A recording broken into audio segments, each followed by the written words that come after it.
All right, this is geometry lesson 4 from chapter 10 on similar triangles. And it builds off of all the lessons on proportions. So I'm on page 399. If you look at the image is of a pyramid.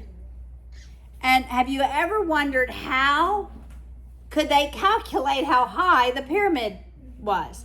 And they used similar triangles and the angle at which the sun casts a shadow. All right, so there are a couple concepts in the book that have not been taught. Well, let me draw it like the textbook. Okay, we have the pyramids, right? Okay, that's my pyramid.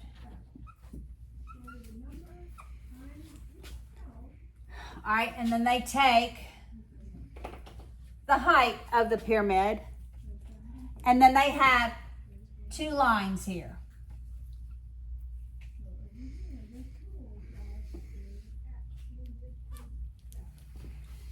And these two lines are parallel. Let me label it just like. And this is 260 feet.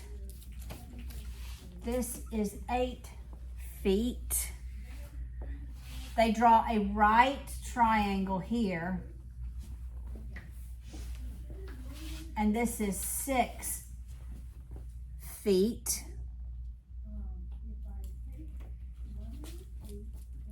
And the question would be, well, look, they also give this 380 feet, 380 feet. Yo, it looks like an equilateral, doesn't it? But we don't know that. We don't know that. And they label this C. All right, how could we calculate the height of the pyramid? All right, I want y'all to look. These angles, this is not a word that maybe you've heard before, but both of these angles are called angles of elevation. So, an angle of elevation goes from your eyesight up. Got it? So an angle of elevation goes like from some point up. It's an elevating angle. So the ray is rotated north for an angle of elevation. All right, so can we use similar triangles to calculate the height?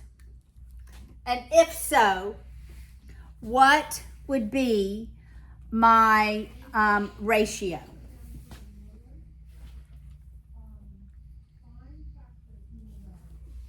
Okay, this is a Pythagorean triplet right here.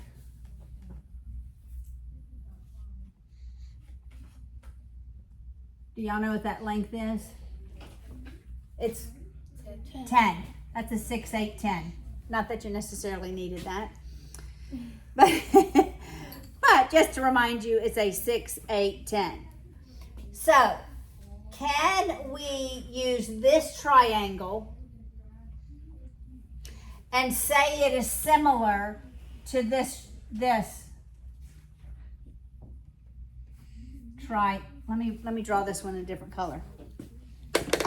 Say it is similar. So the green one, we'll think it just snowed, Christmas, to this one. Do y'all see that? Yeah. See the two triangles? All right. So what would be the ratio that I would write for this? I'm going to use the 6 and the 8.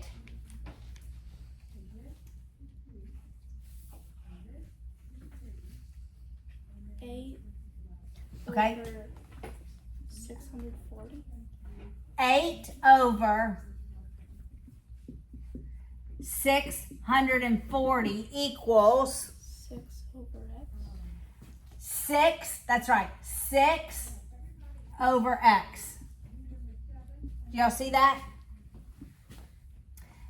8 over 640 equals 6 over x.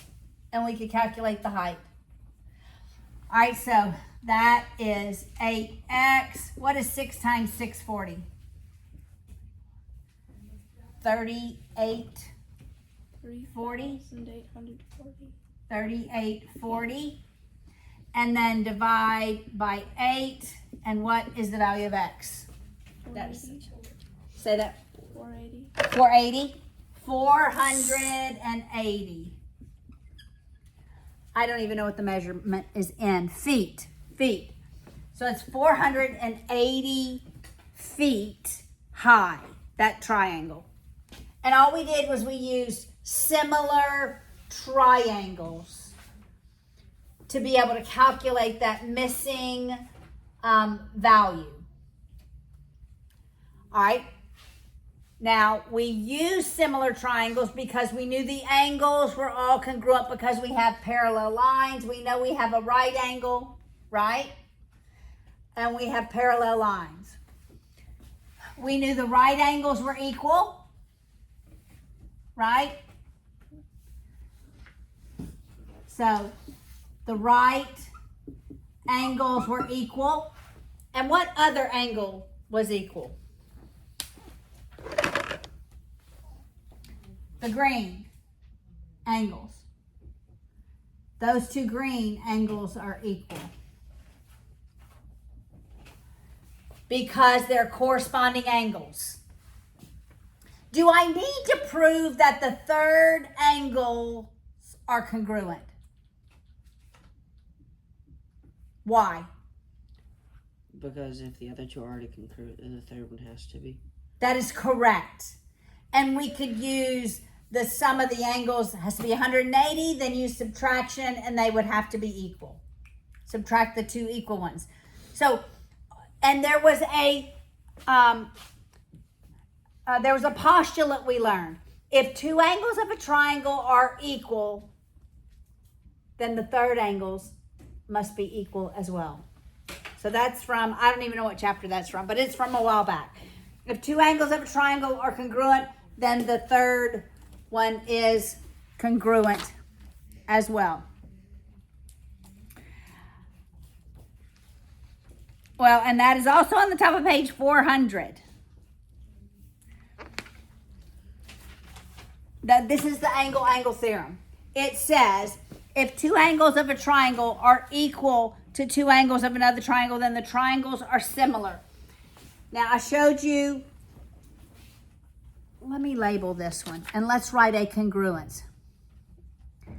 All right, so this is C. All right, so the red triangle. I should write it in red.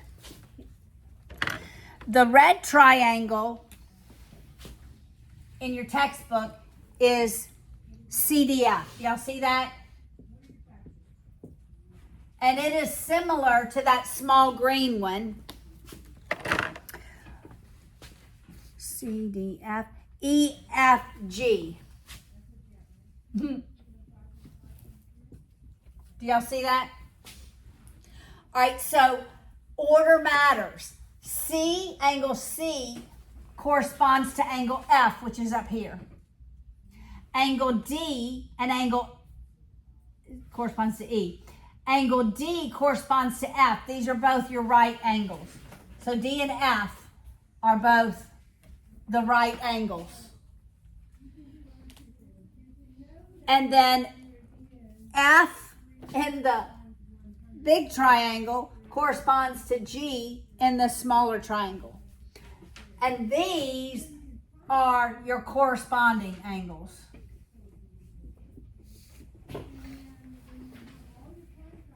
And so I could write a similar statement, right?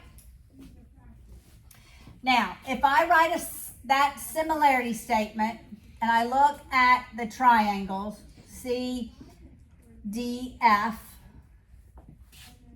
and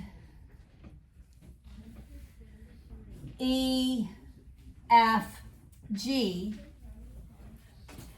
then I know that if those triangles are similar, their angles are equal and their sides are proportional. But not just any sides, their corresponding sides are proportional. So I could write some more proportions. And let's think of the proportions I could write.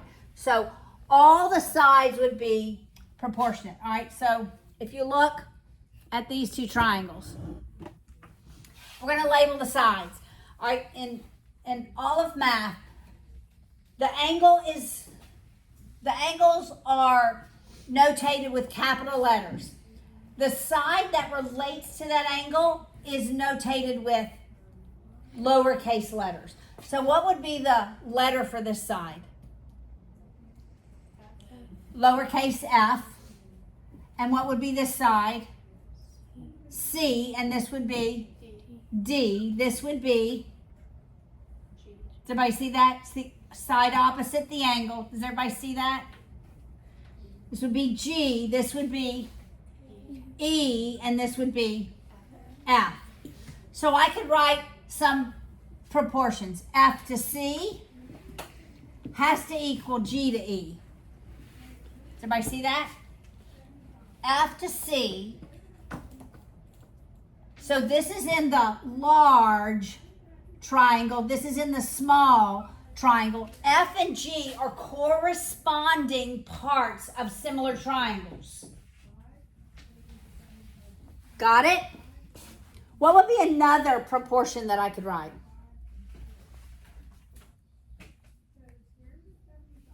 C over D.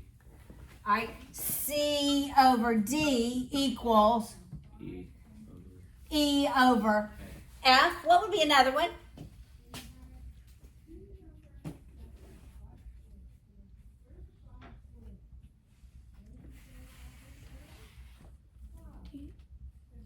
D. D over F D over F. equals F over G. F over G. Yes. As long as you had corresponding parts, corresponding sides, you could write any ratio. All right. Now, to prove that two triangles are similar, you only have to prove two sides. Two angles, rather. Two angles are equal. And anytime we have congruence, are y'all listening? Anytime we have congruence, that would be my statement. And my reason, always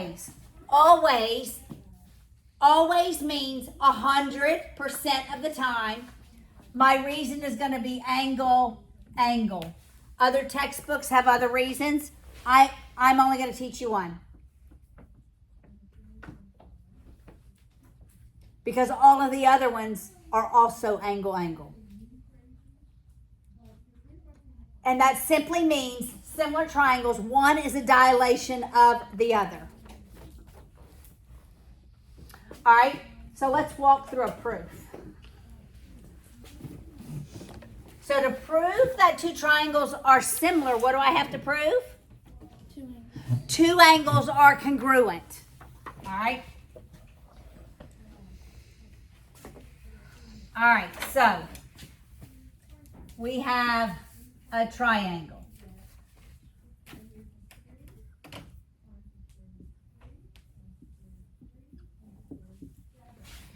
And it is given that AE is parallel to BD.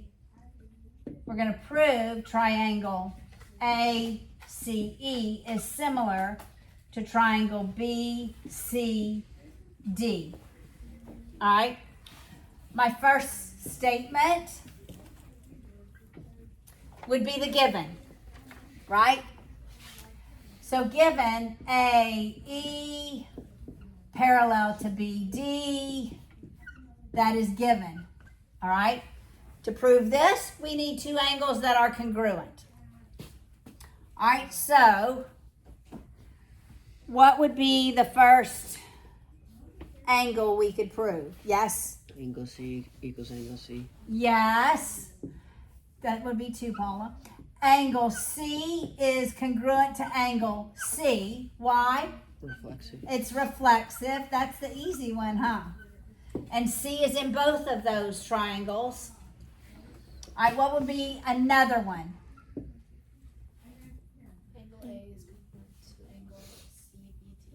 Angle A is congruent to angle CBD. Angle A is congruent to angle CBD. Why? We already said that. Parallel lines form equal corresponding angles. Do I have similarity? I have similarity. I can go straight to triangle ACE is similar to BCD. Why? What would be my reason? 100% of the time, angle. Got it? Are y'all hanging with me? All right, let's do a slightly different looking one and prove something different.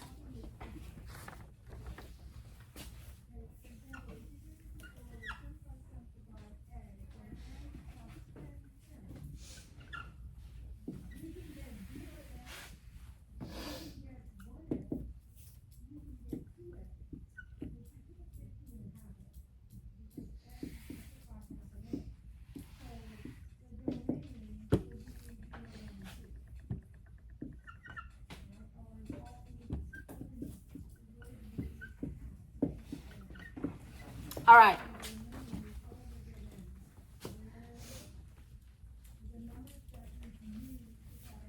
So we are given 2 segments are parallel. We're going to prove that those that multiplied actually are equivalent. Those 2 terms multiplied are equivalent to one another. All right. So I'd start with the given, right? MQ parallel to OP, and that is given. I'm going to mark it, this, parallel to that. All right, now,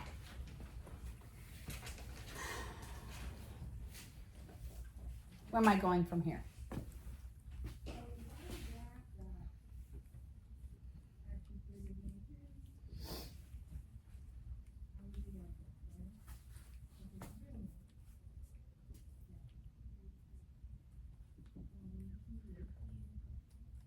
You could say angle M equals angle P because Angle M equals parallel angle P. form alternate interior angles. Parallel lines form equal alternate interior angles. Okay, I don't want you to go to O and Q. You could say O and Q is the same reason, but do you see another one? You see another angle that's equal? Yep. M and Q and O and P vertical lines form vertical angles are equal. Right. All vertical angles are equal. All right, what would you say after this? So similarities. They're what? They're similar. They're similar. All right, so how would I write the triangles? Triangle. Give me a label for the one on the left. M and Q. M and Q is similar. Now, give me corresponding vertices on the right. P and O. And why are they similar? Angle. Okay, where am I going from here?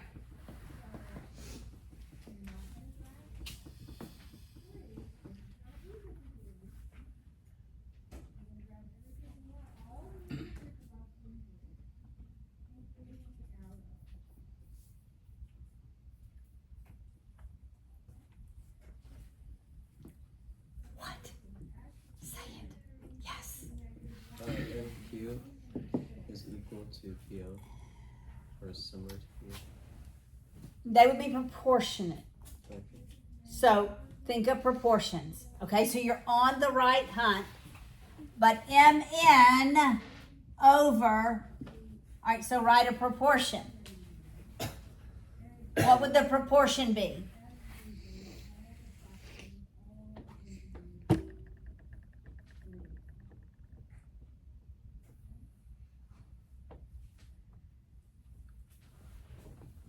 Over MQ. Over MQ equals NO over OP for PO. N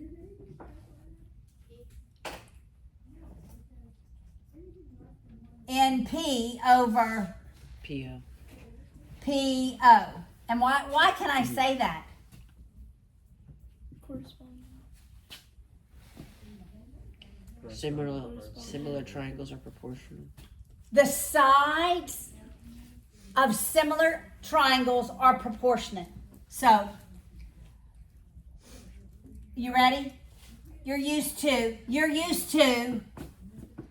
corresponding parts of congruent triangles are equal. But that's not what we say when we have similar. We're going to do corresponding parts of similar triangles are proportional. Got it? Corresponding parts of similar triangles are proportional. I can't spell. I really can. Proportional. There we go. So we can write a proportion, right? So, do you see the same pattern as when we had congruent triangles? We have this same similar statement that we can say after we've proven similarity. We can say corresponding parts of similar triangles are proportionate. Okay? Now, where am I going from here? Yes. So MN times PO equals MQ times NP. And all I did, you could put cross multiplication. And I'm there.